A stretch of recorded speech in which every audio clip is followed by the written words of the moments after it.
Drogba returned from injury at the end of October 2002. After going through the rigorous physical training Gungump had set up for him on the island of Berat in Cote d'Amour. He came on as a substitute against Sedan in the second half on his return, but couldn't prevent his club from losing. Over the next 8 games, however, he scored 6 times before Gungump entered a period of awful form. Even then, there was a visible change in Drogba's physicality and dominance over games. Everyone could see it.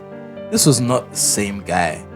The period of awful form saw Gungump suffer 6 straight defeats, with Drogba failing to score in any, before they were saved by the international break. But this was no ordinary international break. In this one, Cote d'Ivoire were to play a friendly against Cameroon. This would be the first time Drogba and Eto'o would ever face off in a football game. Samuel Eto'o's last 2 international tournaments, AFCON and the World Cup, both in 2002, had produced a total of 2 goals, 1 in each tournament. Combined, that was less than what he had produced in the 2000 triumph, which had brought him to limelight. If you even included the Olympics tournament which Cameroon won, with him scoring his only goal in the final, that added up to 3, still 1 less than he scored at AFCON 2000. Along with his forgettable 2001-2002 season, it was clear that he was struggling. He had not developed at the pace which was expected following the 2000 AFCON triumph. That notwithstanding, he still managed to get Olympic gold and another AFCON trophy in 2 of those tournaments. His CV was already packed with 3 tournament triumphs, but something needed to change. Eto'o needed a big year. The 2002-2003 season began with Eto'o missing the first 4 games of the season. He returned to the team with a bang, scoring to give them a win over Espanyol. In his first 10 league games that season, he scored 5 goals before picking up a red card against Barcelona, leading to him missing the next 2 games. When he returned, a goal drought began. For the next 2.5 months, he failed to score in the league for Mallorca, but in the Copa del Rey, the story was different. At the end of January 2003, Mallorca were up against Real Madrid in the second leg of their Copa quarter-final clash. The first leg had ended 1-1 in Madrid. Up against his former club and very motivated, Eto'o destroyed them. He scored a brace as his team beat the reigning CL champions 4-0. He would be back for them later in the season though. As his league goal drought continued, however, the international break came. He was about to face the man who would become his biggest rival for the first time. The first ever game involving Samuel Eto'o and Didier Drogba happened at Stade Gaston Petit in Châteauroux on the 11th of February 2003. A francophone rivalry on French soil, one which would be rekindled multiple times over the next few years. This was only Drogba's second game for his country. He was 24 years old, a month away from 25. Meanwhile, this was Eto'o's 41st cap. He was 21 years old, a month away from 22. The game was a balanced affair with both sides threatening until Cote d'Ivoire took the lead in the 37th minute through Gale. Just before halftime, it was 2. Of course, it was Didier Drogba this time. The Drogba-Eto'o rivalry had now officially begun. They returned for the second half with Cameroon knocking after making 4 halftime changes, but Cote d'Ivoire thwarted all their attempts while offering threats of their own.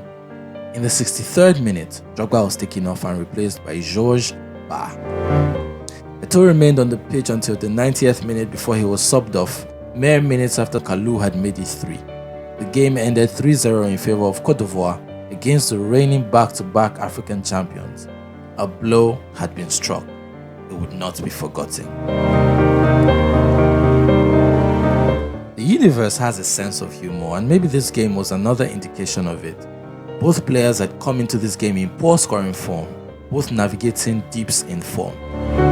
Yet after they returned to their clubs following this game, the rest of the season saw them pick it back up with aplomb. While Eto'o took a few more weeks, Drogba's was instant. In his first game back from international break, he went up against Ronaldinho's PSG.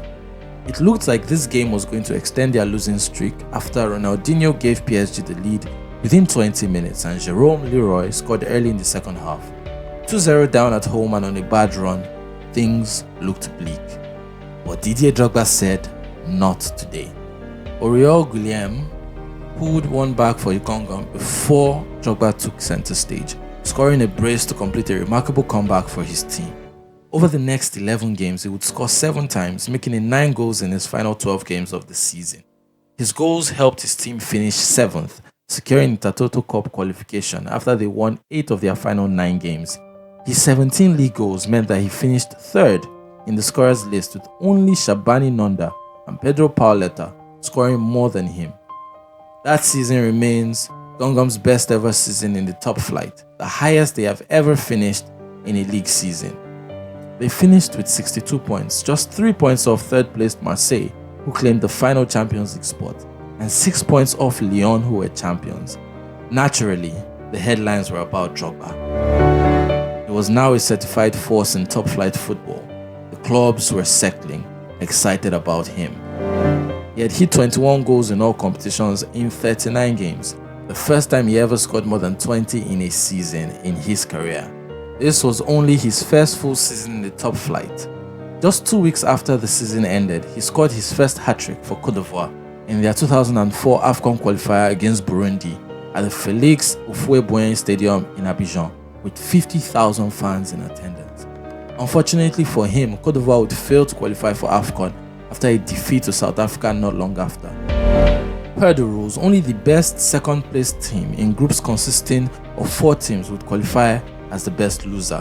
Cote d'Ivoire were in a group with 3 and had failed to beat South Africa at home on Drogba's debut. Over in Spain, Samuel Eto'o hit late season form that finally validated his potential. He featured in 9 of Mallorca's final 10 games of the season, scoring 9 goals. He only failed to score in 2 of those games, instead scoring 2 braces along the way. But no game drew more attention than Mallorca's game against top-of-the-table Real Madrid at Santiago Bernabeu. In a game that featured a star-studded side including Zinedine Zidane, Ronaldo Nazario, and Luis Figo, it was Samuel Eto'o who emerged star of the show for the second time against his opponents that season. He scored and also provided an assist. It was as though he was haunting them for not showing more faith in him while there. Despite Real Madrid taking the lead early through Ronaldo Nazario, it was Mallorca who emerged victorious, destroying their opponents 5-1. This, in addition to the earlier 4-0 win in the Copa del Rey, made everyone take notice.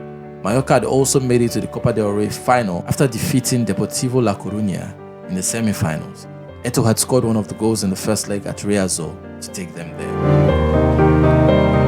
With only the final league game of the season against Malaga and the Copa del Rey final against Recreativo Huelva left to play, Eto'o headed to the FIFA Confederations Cup to represent his country.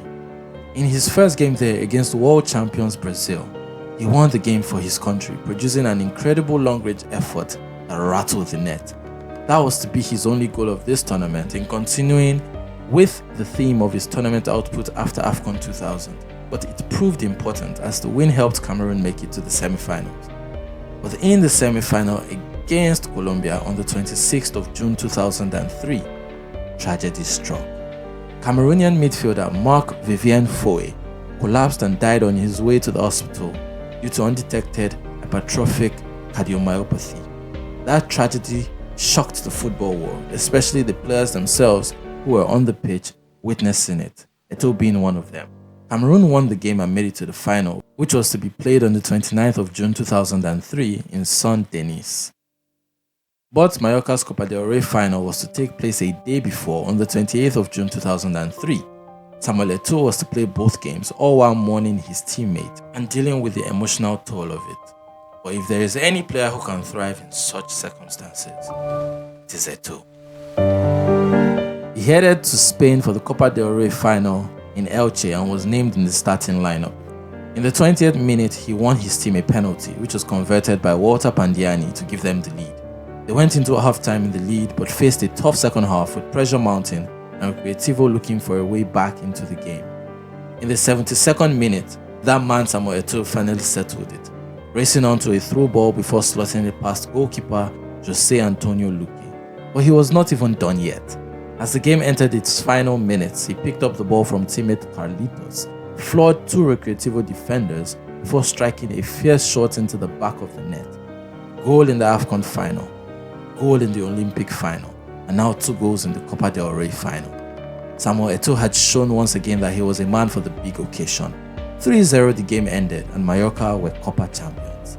Eto'o had delivered it himself.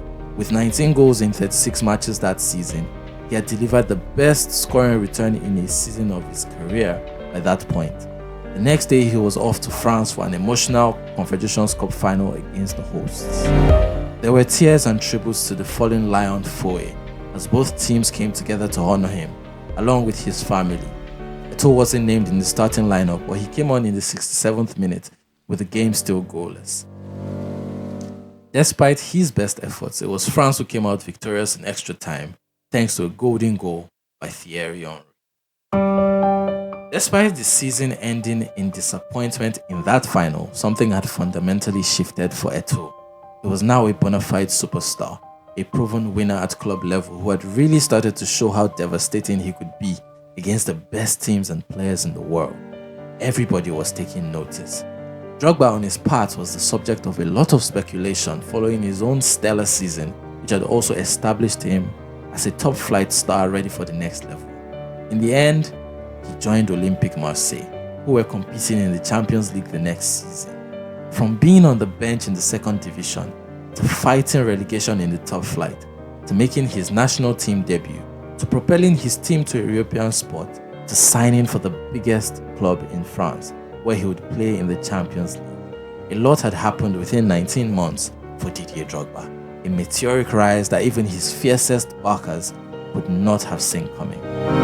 2003-2004 would prove to be even more pivotal for both players. Both would solidify their statuses amongst the best strikers in the sport, earning moves to ambitious clubs set to start a dynasty. And both would face off in African Footballer of the Year voting for the first time ever. Eto'o had already been on the podium twice, finishing third in 2000 and 2001. But for 2003, it was a battle till the end as Africa stood still, watching both of them flourish. Cameroon and Cote d'Ivoire would then face off in the craziest World Cup qualifying series ever.